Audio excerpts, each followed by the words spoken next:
माधव कुंज बिहारी गोपीजन वल्लभ गिरिवरधारी जय राधा माधव कुंज बिहारी गोपीजन वल्लभ गिरिवरधारी यशोदानंदन व्रज जन रंजन यमुना तीरवनचारी यशोदानंदन व्रज जन Ranjan Yamuna तीरवनचारी. Krishna dear devotees, we'll be continuing the discussion of Srimad Bhagavatam from third canto, chapter 23, verse 41. We'll start with prayers and then we'll have the discussion. Om Namo Bhagavate Vasudevaya. Om Namo Bhagavate Vasudevaya. Om Namo Bhagavate Vasudevaya.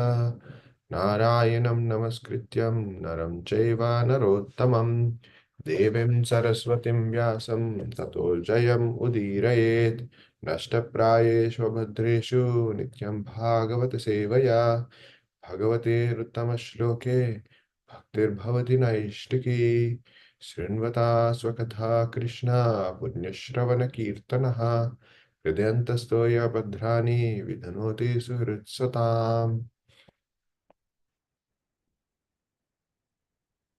Verse 41 from third canto, chapter 23, named as Devati's Lamentations. Rajishnuna vimanena kamagena mahiyasha vaimanikan atyasheta charan lokan yata nilaha. Once again. Rajishnuna vimanena kamagena mahiyasa vaimanikanyatyasheta charan lokan yata nilaha. Synonyms: Brajishnuna, splendid; Vimanena, with the airplane; Kamagena, which flew according to his desire; Mahiyasha, very great; Vaimanikan, the demigods in their airplanes; Atyasheta, he surpassed; Charan, traveling; Lokan, through the planets; Yata, like; Anilaha, the air. Translation and purport by His Divine Grace Abhicharan Aravinda Bhaktivedanta Swami Srila Prabhupada Ki Jai. Translation: He traveled in that way through the various planets, as the air passes uncontrolled in every direction. Coursing through the air in that great and splendid aerial mansion, which could fly at his will, he surpassed even the demigods. Translation once again. He traveled in that way through the various planets, as the air passes uncontrolled in every direction. Coursing through the air in that great and splendid aerial mansion, which could fly at his will, he surpassed even the demigods. Purport: The planets occupied by the demigods are restricted to their own orbits, but Kardama by his yogic power, could travel all over the different directions of the universe without restriction. The living entities who are within the universe are called conditioned souls. That is, they're not free to move everywhere. We are inhabitants of this earthly globe. We cannot move freely to other planets. In the modern age, man is trying to go to other planets, but so far he has been unsuccessful. It is not possible to travel to any other planets because by the laws of nature, even the demigods cannot move from one planet to another.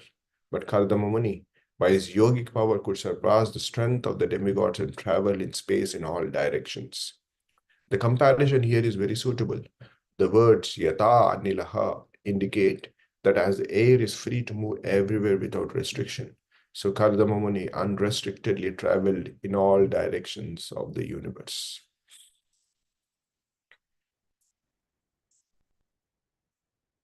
Om Ajnanatimirandhasya Jnananjanashalakaya Chakshurunmilitam Yena Tasmai Shri Gurave Namaha.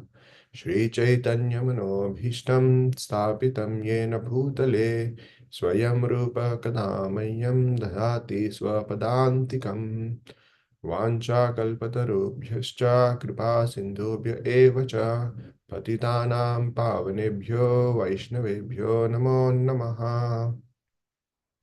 नमः ॐ विष्णुपादाय कृष्णपृष्ठाय भूतले श्रीमते भक्तिवेदान्त स्वामिन् इति नामिने नमस्ते सारस्वते देवे गौरवाणी प्रचारिणे निर्विशेष शून्यवादी पाश्चात्यदेशतारिणे जय श्री कृष्ण चैतन्य प्रभु नित्यानंद श्री अद्वैत गदाधर श्रीवासादि गौर भक्तवृंद हरे Krishna Krishna Krishna Hare Hare Hare Ram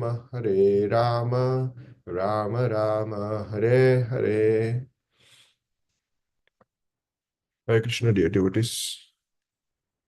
So we are continuing the discussion from yesterday, continuing with the verse 41. And this verse 41, I was seeing this as an example, as the title also says, desire with proper knowledge. It kind of, the whole chapter in one sense, as stated as Devotee's lamentation, if we kind of go to the beginning, kind of started with Mother Devahuti expressing her intentions and the desire of having that personal time with Kardama Muni and kind of having that next set of generations. She kind of asked, oh, I like to have the children. And as Mother Devahuti expressed her intentions and desire, Kardama Muni then created the description, basically created this huge mansion, which became manifested because of his yogic potency. And this was specifically talking about the glories of that mansion and how great it is and what we had descriptions of the mansion and subsequently what happened, what Mother Devati kind of took bath, and also it also kind of talks a little bit about what the interiors of the mansion and all of that.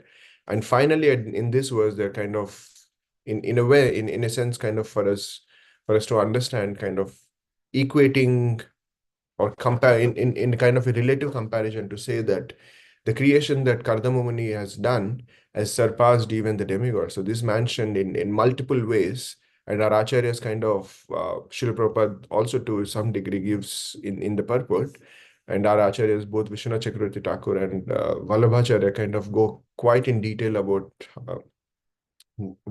especially Vallabhacharya kind of goes quite in detail about why this mansion is kind of is surpassed even the creation or the planets or the vehicles of the demigods. So some of the descriptions that are given is that, especially that is mentioned in this verse, is this mansion, which is again an aerial mansion. In some ways, it's like the Pushpaka Vimana that we kind of hear, which Lord Ramachandra used as a vehicle to kind of come from Lanka to Ayodhya after killing Ravana, which was also like an aerial mansion. And this aerial mansion that Kardama Muni has created through his yogic potencies, at that can which doesn't have limits to where it could travel, as they say that it can travel to anywhere based on his will. Let's say he's just wanting to travel, wanting the aerial mansion to kind of go from the lowermost planet to the highermost planet within the universe. It can just travel like that. It didn't had any limits on where it could travel. Like the air can pass through the different sections of the year of the universal creation. So is this mansion can just go everywhere. And how it could travel, there was also no restriction on that. Okay, it can go anywhere that it wants to go, but there's a specific way, only in this way that it can. There was no restriction on or limit on how it could travel. And not only that, this aerial mansion that that was created through Kardama Muni's desire was also self-effulgent, which is not the case that we see of the planets and the vehicles that we see of different demigods. We need sun as a kind of presence of light for different planets to kind of exist and kind of everything to work. But whereas the aerial mansion that Kardamamuni created was self-effulgent. And not only that, not only was limitless with respect to where it could travel, how it could travel with its presence, but like it so happened with the Pushpaka Vimana, where it was able to accommodate any number of Vanaras that were entering. Initially, it felt quite small, but the innumerable Vanaras that were there in front of Lord Ramachandra, when he asked everybody to come in, it was just went on expanding, and the space and amenities that were inside just kept on expanding. Like we hear about the spiritual world, it's kind of ever expanding. And this one was also kind of the space and the amenities that were available inside were also kind of limitless. They kind of kept on expanding. Whereas the other great vehicles of demigods, we kind of understand that, as Srila Prabhupada especially writes in the first line of the purport, he says that they have an orbital restrictions. Let's say an Earth cannot go across the universe because there's an orbital restriction that it has to travel revolve around the sun in the specific orbit which is destined or designated for. So is there is an orbital restriction for Jupiter. So for every planet that is there, and so also for as we understand, anytime the demigods needed to kind of take some instructions from the Supreme Personality of Godhead, it was not that they could just barge into Vaikuntha, just go into in front of him and say that, hey Lord, this is the problem that we have. There was a designated protocol that was followed where they had to go and approach Lord Brahma, who was kind of the leader of the demigods. And Lord Brahma and everybody, as we hear in the Krishna book, kind of go to the shores of the ocean, Milk Ocean, and they are all praying for the Lord. And Lord then reveals whatever he has to. Sometimes he personally comes, or sometimes he personally reveals it to in the heart of Lord Brahma. But there is a restriction to the place that they can kind of approach. It was not like a limitless and no restriction place wherever they want to go. So even for the greatest demigods that we have, there are certain limitations. Sometimes it could be the orbital restriction. If you kind of see those personalities from the standpoint of a planet, it's the orbital restrictions. And if you then see them just as a personalities in their own vehicles, then there is also a certain restriction, primarily of not being self-effulgent. These are not like ever expanding places of space and amenities, and how they could travel, where they could travel, everything was kind of limited. But this one, which was created through the desire of Kardamuni and which was ignited through the desire of Mother Devahuti, but this was kind of far exceeded everything that we can kind of think. And this mansion is just a result of the desire of Kardamuni. And it's interesting that does it happen that anybody who kind of can desire it, it's not that we see through the pages of different literatures, we kind of see that lot of sages have lot of desires. For example, if we take the example of Vishwamitra had a huge, this strong desire to become the Brahmarshi. And the journey that he had to go through was quite painstaking and a lot of pain, a lot of anger. Like he started his journey and then kind of not getting into the too much of story of it because of the conflict that he had with Vashishta Muni. He first performed the austerity, then he achieved some certain result, and then Menaka came. Then he performed for 60,000 years. Then Menaka came, and then he had a life of Grihastha, and then they had the progeny, and then he realized that, oh, this is not the thing that I wanted to do. And then something else happens, and then finally, after a long, almost like thousands and millions of years, he finally achieves the desired destination that he had of being that Brahmarshi. But in this case of Kardamumani, we don't see that. It was not that Kardamumani had this desire of Mother Devoti had this desire and she expressed it. And it was not that Kardamoni, oh, now, because Mother Devati specifically states that, oh, it's the place where we are living is kind of not suitable. Can you please create a house that's suitable to kind of fulfill the desires that I have? And it was not that Kardamoni was saying, okay, now I have to go back and perform austerity and I will have to create, or I have to call these carpenters and build this home or anything. It was just like an instant. He kind of, through his yogic potencies, he immediately kind of at once created. And it was not that he needed a driver to navigate or anything. It was just at will. And what was speciality about Kardama is, there are three things if we kind of see in the life of Kardama, is through the pages of Bhagavatam, we see that he started his journey to fulfill the instructions of his guru, when Lord Brahma kind of said to Kardama that, okay, now you have to expand on the service of the creation. So his journey started to fulfill the instructions of his guru.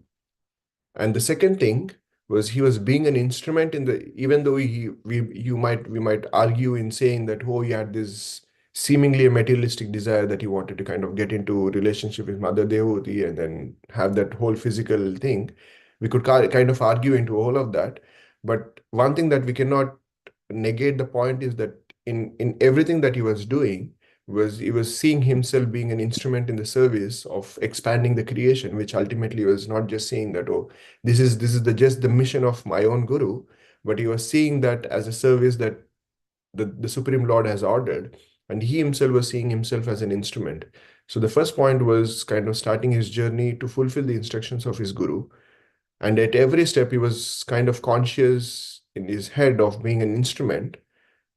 And one more most important point was also when when I think it was Vidura, yeah, when Maitreya was saying about of once Mother Devoti kind of spoke, and when my Maitreya was saying to Vidura, this is the words that Maitreya used. O Vidura, seeking to please his beloved wife, the sage Kardama exercised his yogic power and instantly produced an alien mansion that could travel at his will. So it was not just, the considerations were not only of fulfilling the instructions, but not only being an instrument, but there was also this huge consideration of that, oh, here is my partner in this service that I'm trying to perform, and there is a desire that she has expressed. And being in this role of being the husband, I also have this duty of pleasing my wife. So there was also this consideration. So he was also seeking to please Mother Devoti. So it was not only kind of consideration of it that, okay, now I am ready, I have this desire, everything is according to me. But that was not the case. He was also kind of considerate, and this intention of pleasing Mother Devoti was also there. And because of these three considerations, starting his journey to fulfill the instructions of his guru, being an instrument, and wanting to please, for lack of better term, his associate in the service that he wanted to perform, a seemingly and arguably materialistic desire kind of resulted in this greatest creation that kind of far exceeded anything that was to that point, any demigods that had it. And interestingly, the verse 21 says, after describing all of that, and so Maitreya starts explaining about this creation in verse 12, and then he explains about the verse for the next 9 verses. And in the text 21, he says, all this caused astonishment to the sage himself. So it was like, yes, it was created as a manifestation of his yogic potencies, but it was like he himself was astonished. Oh, is this what I was able to create? Um, After going through, like after it manifested in front of his eyes, it was like, oh, this is something that you kind of sometimes, uh, for somebody who is like an artistic, or somebody who is performing deity service or anything, there's this effort, and it in some ways you could say that it is a manifestation of the potency that you have, Whereas in this case of Kardama Muni, everything that was manifesting in front of him was kind of manifested. The mansion was a manifestation of his yogic potency. But he was astonished because sometimes I'm sure all of us have some experience where we're performing some service. If we kind of have done, especially in DT dressing or something, you kind of dressing the DT, and then the end result is you kind of feel astonished. Is like I don't think that it was me who kind of did it. So it also drives that point that even though externally it's a manifestation of that, but because of the desire that Kardama Muni had, everything was kind of orchestrated by the Lord. And this entire story of Kardama Muni having this desire, starting his journey to fulfill the instructions of having this thought of being an instrument, and was wanting to please Mother Devahuti, we see the exact same parallels in Dhruva Maharaj's story. Dhruva Maharaj also kind of started from this point of this pain, anger, which we understand are like his starting point was this intense desire to kind of have this the greatest thing. But through his journey, and when he reached Madhuvan, I think it was Madhuvan, when he reached the forest of Vrindavan, and he started his the 6 months of tapasya that he was trying to do. In his head, it was, okay, this is what Narada Muni has given me, and this is what I'm going to follow.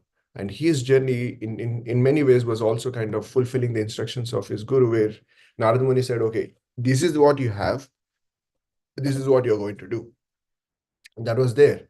And so it's like, and the end result, like in the case of Kardama Muni, was also what ended up being an astonishment for himself, where he kind of had this desire, but he was not kind of expressing to the Lord. But ultimately, the whole Dhruva planet was created, which far exceeded the greatest planet till that point of Lord Brahma. And not only that, we understand that Dhruva Loka is also the Vaikuntha Loka, where the Supreme Lord is ever present. So Dhruva Maharaj, even though had this seemingly materialistic desire, but because he was implementing, or he was approaching the desire with the proper knowledge that was given to him by his own spiritual master, Narada Muni, and because he was approaching the desire from the true space of having that knowledge that, oh, this is not something that I can achieve. This is not something that I can just go into the place where it was not like a shop of the kingdoms. I can just barge into the shop of kingdoms and just snatch the greatest kingdom that I have. But he understood from the true space of knowledge that, oh, this is not something that is not doable for me. It can only be awarded to me if I am truly surrendering to the Lord. And like that, like in the case of Dhruva Maharaj, like in the case of Kardama Muni, all of us are Anus. There are a lot of things that we might have our own desires. Either it could be this akama, as Bhagavatam says, akama sarva kama va moksha kama udarati. So it could be anything, whatever we might have. Sometimes we might, in our day-to-day we might say that, oh, I just don't want anything. Or it could be the sarva kama, I want the greatest wealth. Or it could be, I just want to perform the devotional service. Whatever it could be, the desire. As an Anu, nothing is kind of is in one sense, as Anu, there is nothing that we could achieve on our own strength. But through the knowledge that the Srila Prabhupada is giving us, and the Acharyas are giving us, through the instructions that our own spiritual masters are giving to us, if you are following in the footsteps of Kardama Muni, where our journey is fulfilling the instructions of our Guru, and through the journey, if you are always conscious of being its instrument in the service of whatever service that we are trying to do, and through that journey, if you're always being conscious and cautious of pleasing our own counterparts of the devotee association that we have, where we are willing to kind of maybe we kind of, who knows, maybe Kardama Muni was okay to not have this huge mansion, but it was the desire of Mother Devotee to have an appropriate place, and everything that kind of was created was a manifestation of that trigger point. And maybe through our services, we might get into situations where certain things are not what we want, or it might appear too much for us. But this concept of not just it cannot be the service that Kardama Muni had to perform of giving birth to the Supreme Lord in the form of Kapila Dev was not something that he can do by himself. So also is for all of us. In the form of Anu that we have, there is nothing that we can do just by ourselves. Um, so this concept of starting a journey as in fulfilling the instruction, being an instrument, and intertwined with that understanding of pleasing our own, the associates that we have. And when we are trying to do that, and that desire, when with the proper knowledge of kind of combining these three concepts, will eventually attract Vibhu, which in the case of here Kardamomani and for Dhruva Maharaj, it attracted. And the creation is something that kind of is caused astonishment for both of them. And when we are also trying to follow in their footsteps of Kardamoni and Dhruva Maharaj, of trying to be the instrument, irrespective of if we are Anu or whatever we are, as long as we are able to attract the attention of the Supreme Personality of Godhead, the Vibhu, the end result will always be an astonishment. Kind of look back and say that, oh, was I even able to accomplish that? How did I do that? It's an astonishment. And this journey is to a degree for me kind of just sitting here and kind of is an also an astonishment kind of, oh, how did I even get to this place of being somebody who was just kind of going to temple and just running around and all of that, just sitting here and kind of just being in this presence of discussing Bhagavatam is every moment is kind of an astonishment to us, as long as we are able to kind of be in that right space, in the right mood, with the right association. When we are trying to do that, then it's kind of um, the results are always astonishing. And this Kardamon is amazing. Is kind of teaching a lot of things, and this is one way where it's kind of also a practical tip for us to kind of how to get amazed. As Prabhupada says, chant and be happy. And this is kind of like a tip I think Kardamon is giving to us of being astonished through our journey of kind of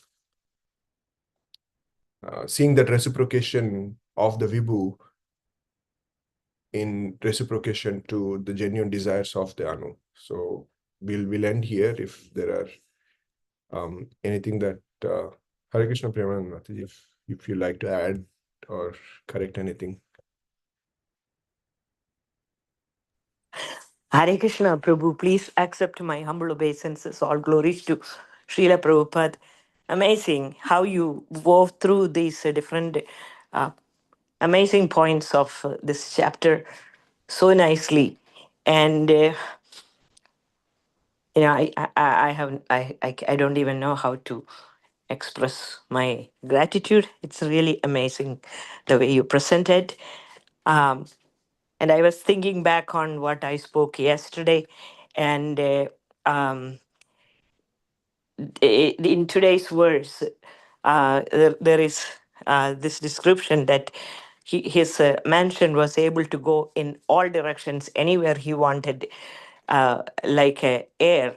That didn't catch my attention, but in any case, but one of the points that's coming to my mind was that. Uh, Yes, this extraordinary ability that was invested in Kardamamuni, whether it is with regard to creation of this mansion, which, as you said, rightly said, that he himself was so surprised, to see what it looked like, and its extraordinary capacity to do these things, and which surpassed even the ability of the demigods. um, Yesterday I touched upon the fact that whether it is a demigod, or whether it is a sage, or whether it is the rulers of different parts of this universe, each and every one of them who had these kind of capacities, it was all invested by the Lord because of their submissiveness to their own guru and the Lord himself.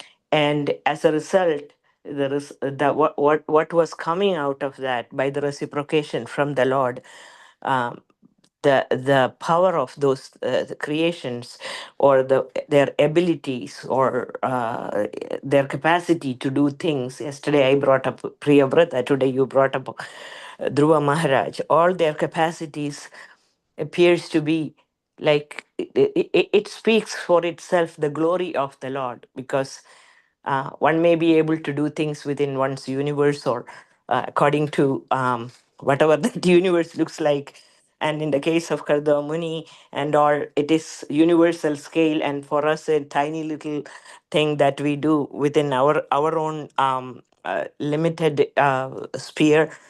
But no matter what it is, and that capacity is invested by the mercy of the Lord, depending on the individual's own, um, how to say, the individual's own attitude towards the submission to their own guru, or their submission to the Lord, and the result that is coming out of that, it is immeasurable in every scale that we can think about. And looking at it again, you are amazed at the Lord himself, amazed at the capacity that the Lord can invest in his devotee, rather than like just practicing yoga and gaining some yogic powers, and that is quite limited. But when it comes from the Lord, for the devotee it is unlimited, because he's the source of everything, and he can do everything in unlimited ways, as you correctly pointed out about he being the Vibhu, and everything else, including the sages, or including ordinary people, everyone else is Anu. And so this again, just like opulence of the absolute in Bhagavad Gita, it is, it helps us to understand who the Lord is and who we are. And similarly, here also, I'm feeling that, hearing about this again and again, you are really amazed, about who the Lord is and who we are, and our insignificance, and the need for that submission to the will of the Lord. And you presented it in an amazing way, weaving through all these concepts, touching upon such amazing points in such a short time. And I really, really deeply, deeply appreciate this presentation. Thank you very, very much. Thank you, ma'am. Yeah.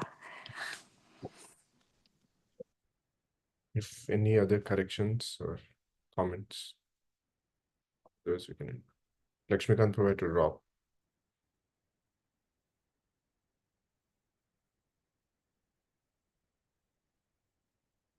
I think we can end it. Thank you so much, Mataji.